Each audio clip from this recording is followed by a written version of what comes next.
Hello guys, it's me, Mr. Minky, and today I am bringing another run of Dark Souls 1. But before that, a while back I made a hammer-only video where I beat the game using all but 3 hammers. Those hammers being the Blacksmith Giant Hammer, the Blacksmith Hammer, and today's weapon of choice, the Hammer of Vamos. Now, of course, you can't actually start with the hammer itself, but that's fine. We can just pretend the asylum doesn't exist. I started out as a knight because I thought the hammer had a dex requirement, but it doesn't. It just requires 14 strength to one hand or 10 to two hand. But I can't read higher than a 3rd grade reading level, so let's continue on. He'll ask you for the Estus Flask, of course. Stay on this ledge and then go ahead and plunge attack the Asylum Demon. Get taken by Bird Express all the way to Firelink Shrine where we rest up for the journey ahead. And finally, we go and we kill Vamos and acquire the Vamos Hammer.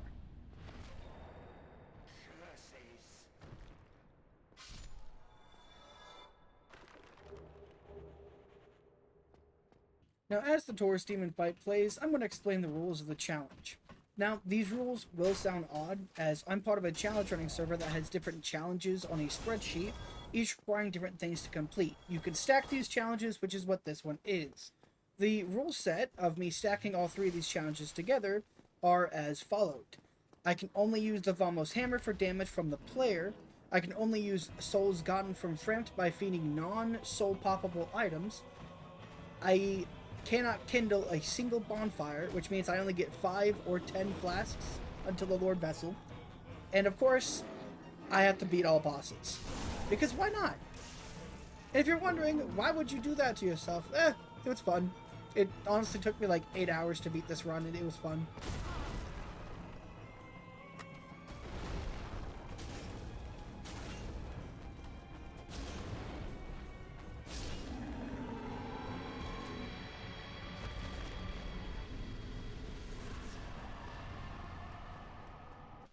With the Taurus Demon out of the way, it's up for the Gargoyles, and honestly, the damage is really not bad. I'm stuck with a +0 of Almost Hammer and 101. That's actually quite good. Now, I also want to mention, I won't be using Power Within or RTSR, as I feel they just make the game a little bit too easy. In Dark Souls 1 specifically, it's not bad for the other 2 games. It's too easy in Dark Souls 1.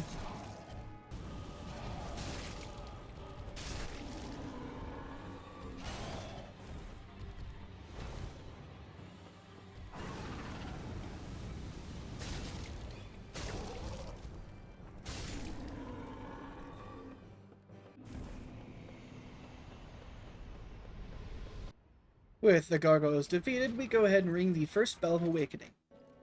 Kicking doesn't do damage, it's not invalidating the run. We make it to Quelaag, of course, down in Blighttown, where the next bell is, but, of course, the Vamos of Hammer is a half physical, half fire weapon. Take your bet of what damage I'm going to deal. If you guessed 38, you were correct. I don't know why you would guess 38, but you were correct. Congratulations, Stephen. This is the greed of biblical proportions that the Lord himself warns about. However, I guess he was with me, because I even got to do a victory chug after killing her. If she exploded, that would have been another 25 minutes of fighting. What a fun boss, though. I do like Quelaag. She's a good boss fight. I like how she changes the terrain of her room. I actually have no clue why I kill her. I really don't understand. It might be the Firekeeper soul, but why did I do that? I did this like a month ago prior to when this is going to be posted, alright? I have no clue why I'm doing this. Forgot to mention I did actually ring the bell. I just completely forgot to put it in the editing part. But I end up going into Ceaseless Discharge, his boss room, next. And yeah, it's a good thing I don't have to fight him legit, because I would not be able to do it right now. And why does it sometimes take 7 hits? Normally it takes 5. I still haven't gotten that explained to me. Now, as I mentioned, you know, I have to use souls from Frampt, where I can't use like popped souls to do it. However, another thing I forgot to mention, on it being a fire and physical weapon, it also takes 10 Twinkling Titanite and 10,000 souls to upgrade this thing to +5. So I took a stop near the Great Hollow and decided to kill at least 5 of these little bug things. Lizards, I don't know. They look like they have ice on them. I don't really care. Bonnie and welcome to my ASMR. Today we're feeding Fram some souls. I hope you enjoy this part of the video.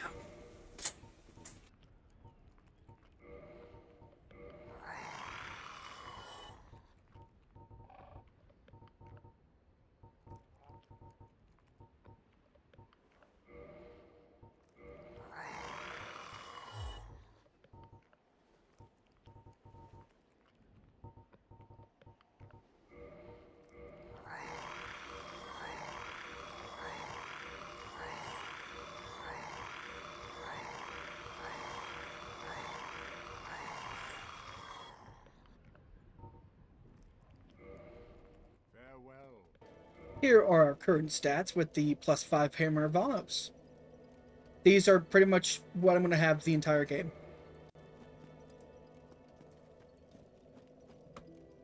Also, look at my soul count. The next thing on our anvil is the Iron Golem. We gotta make sure to flatten him into a nice shield. Also, I always see people dodge that attack he does to the start. If you just stand where I stand, he never hits you. I don't know why people don't do that more often. Also, +5 Hammer of Vamos. 107 damage. Sometimes 121. This is gonna be a fight for the ages.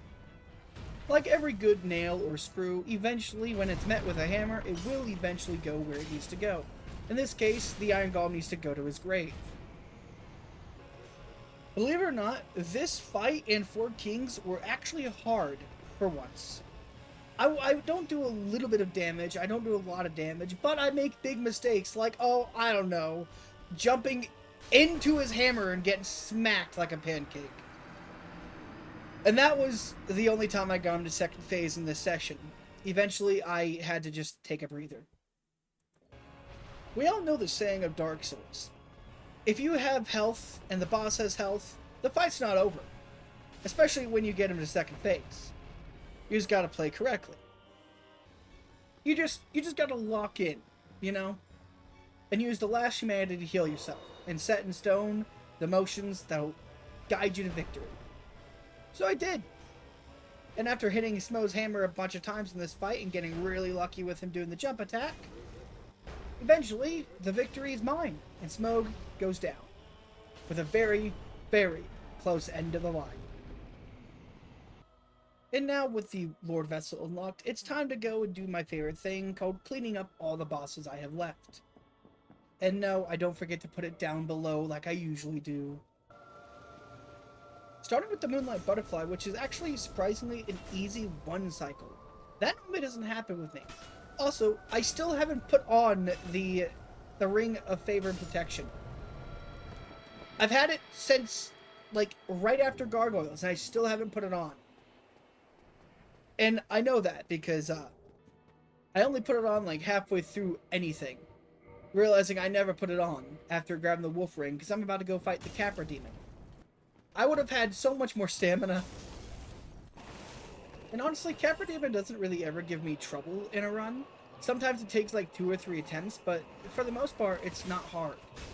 Especially when I can one-shot the dogs and deal heavy damage to Capra Demon. Honestly, pretty fun boss fight. Next up is the Gaping Dragon, which I don't do too bad damage to. Little over 350, not too bad. Granted, that's on its head. Her head, its head. Also, you ever wonder why it has 6 legs? Well, anyways, after a while, it doesn't really take too many hits to nail this into the coffin.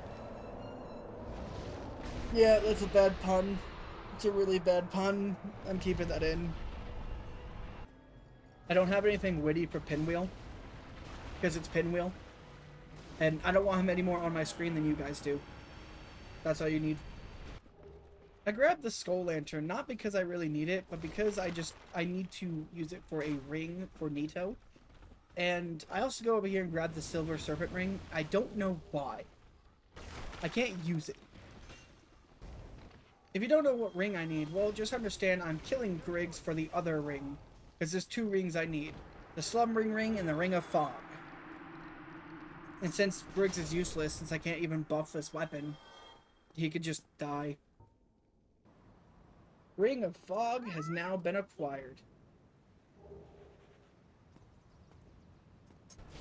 While I'm here, I might as well kill the Stray Demon. I mean, I don't do that bad at damage. Though I wish I did more than 157. It's the Stray Demon, and it's not really too bad.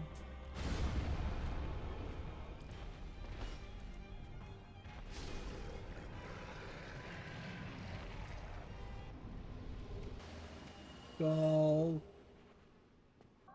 Back to Anilano, where I could do my favorite pastime of hammering a twink. And back to the Darkroot Forest, where I actually want to hammer my head in because I hate this stupid thing. This Hydra always gives me trouble when it's this last head.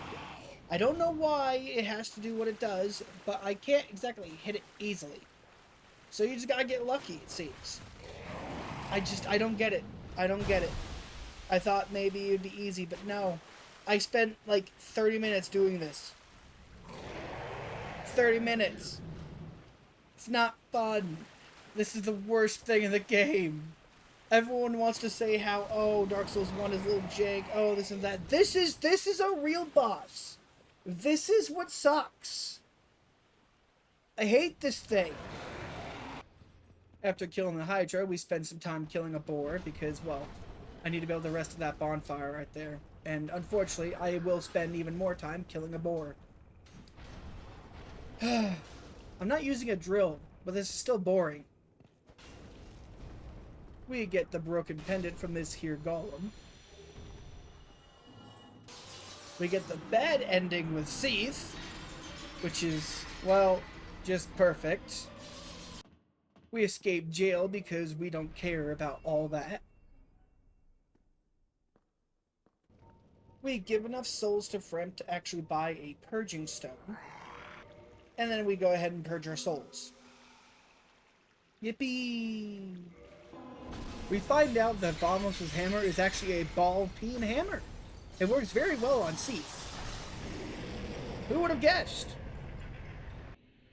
We make it to the DLC with ease, relatively, and we go ahead and fight the Sanctuary Guardian.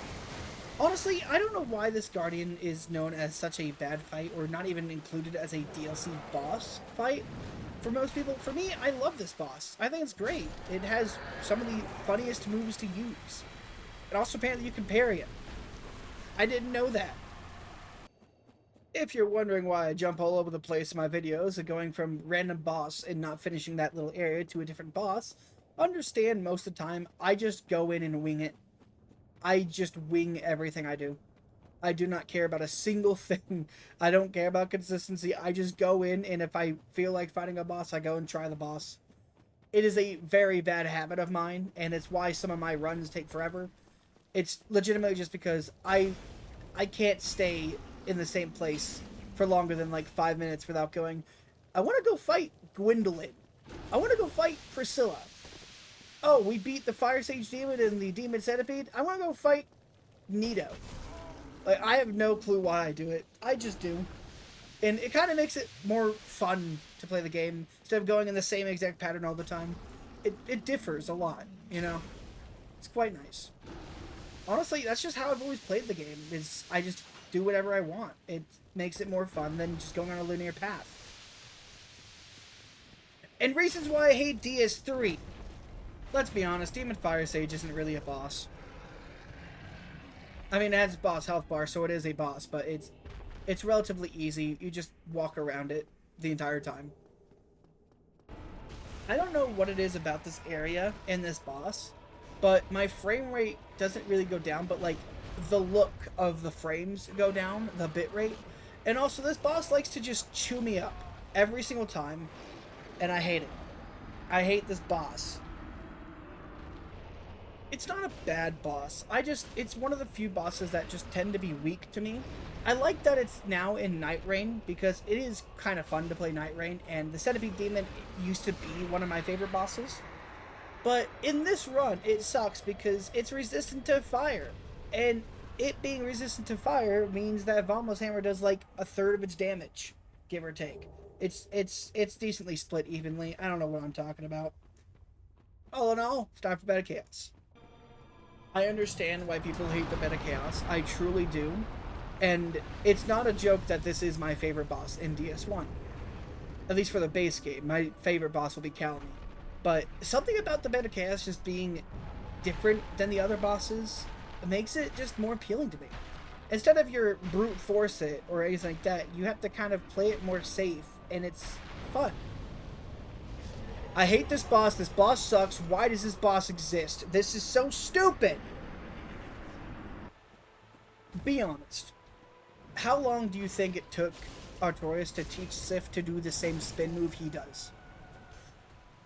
I want to say he definitely gave Sif like all the treats in the world, because Sif does that stuff so perfectly. But what did he feed Sif to make Sif so large? I'm not gonna ask how many times you think I died to the Four Kings at all, but I want to say it was a lot. When I say the Four Kings were actually hard this time around, I meant I actually had to learn how to fight them. I mainly had to learn how to strafe and when to actually attack and when to dodge, because normally I kind of just power through with RTSR or Power Within, and I have a higher damaging weapon. But the DPS race became an endurance test on how long can I last against them using their little strafes. Eventually, as most do, the boss falls, and I win.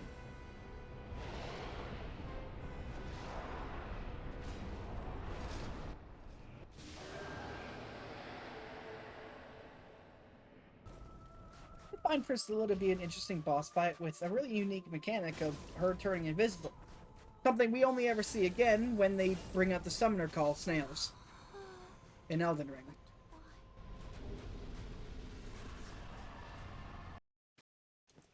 We are back in the DLC, and it's finally time to face Artorias.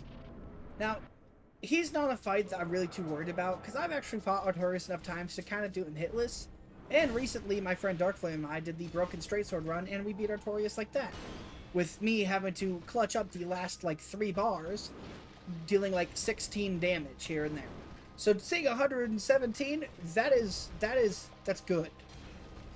And good it was, because Artorias goes down the first attempt. Granted, he avoided this hammer for a long time when he used that one hit remaining, just like a regular player. Eventually, the nail settled in, and all it took was some good luck. What I'm about to show you is a classic case of not just greed, but completely misunderstanding which attack he's about to do. Now, I thought he was doing the ring attack. That was attempt number 1. After fumbling about 5, 6, maybe 8 more attempts after that, I play it extremely safe, and, well, it doesn't go too bad. When he does his rage move, I knew I can actually go ahead and flask up, and of course, just gotta roll back into it and get an ice swing on. And yes, just like in real life, hammer does hurt when you hit it on your finger. Really badly, actually. Calamy was another case of just get good. And he really just likes to do that swing move there. Thankfully, the flip ring mitigates more of that attack. And because he decided to use his little eyeball thing, I was actually able to finish him off quite easily. I like that attack. It's easily one of the more fun grab attacks in DS1. Unlike the rest, its hitbox actually isn't too bad, compared to like the Iron Golems or pretty much any other grab attack in the game. If you're wondering why it took me forever to get to Gravelord Nito, and I did it like this late in the game, I completely forgot he existed until I went to go fight Gwyn and realized, oh, I'm missing a Lord Soul. Which one is it? I'm like, oh, I don't have Nitos. Okay, let's go kill Nito. I got the rings, and I never came back to fight him for some reason. This is what I mean by I get sidetracked too easily, and I just do my own thing in these games. I never have a plan. Everything is winged. Even the editing process is winged. This little voice I'm doing right now, this entire little script part, this is winged. Everything's fake. Everything's a lie. Go ask your mom how babies were born. As Gwyn ends this run, I just want to say thank you for watching, and I hope you enjoyed. I also want to give a special shout out to my friend Darkflame Master, as he and I play games a lot together. While he streams them, typically I don't stream. I'll leave his channel in the description below. Go check him out. He plays a lot of different games, and he's just all around fun to just hang out with. His Twitch will also be down below too. You'll probably catch me there. But as always, have a good day, and go commit arson in the Hypixel Minecraft servers. Or in the Dark Souls series. I don't know. I can't stop you. Bye!